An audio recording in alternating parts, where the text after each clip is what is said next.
रत्नागिरीमध्ये अक्षरशः कोसळधारा पाहायला मिळतात। सकाळपासूनच जोरदार पावसानं बॅटिंग केलेली आहे आणि जिल्ह्याचा जर विचार केला जिल्ह्यामध्ये अक्षरशः पावसाची धुवाधार बॅटिंग जी आहे ते आपल्याला पाहायला मिळते। आपण सध्या या परशुराम घाटामध्ये आहोत। या परशुराम घाटामधली दृश्य पाहताय की या परशुराम घाटामध्ये अक्षरशः पावसाचा कर जो आहे तो पाहायला मिळतोय।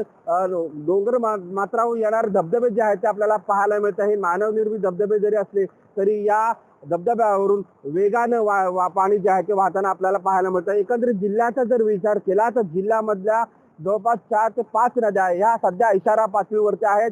खेडमधली जगबुडी नदी, संगमेश्वरमधली शास्त्री नदी, चिपळूणमधली वाशिष्ठी नदी आणि लांजामधली काजळी नदी, त्याचबरोबर राजापूरमधली कोदव नदी या नद्या ज्या आहेत सध्या इशारा पातळीवर आहेत। नद्यांच्या पाणी पातळीमध्ये कमालीची वाढ झाल्यानं पूरजन्य परिस्थिती निर्माण होण्याची शक्यता ही जवळपास आता निश्चित झालेली आहे। चिपळूणमध्ये देखील आता सकल भागामध्ये पाणी शिरायला लागलं आहे। राजापूरमध्ये जवार चौकामध्ये पाणी शिरायला लागलेलं आहे। त्याचबरोबर लांजामध्ये देखील आता पाणी शिरायला लागलेलं। एकंदरीत पाहिलं तर पावसाचा जोर हा अद्यापही कायम आहे।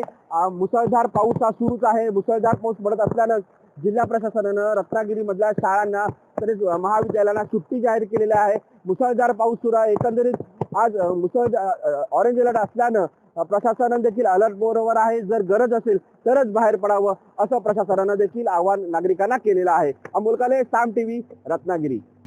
आता isakal.com आहे देशातील नंबर 1 ची मराठी न्यूज वेबसाईट। प्रत्येक अपडेटसाठी isakal.com ला नक्की भेट द्या।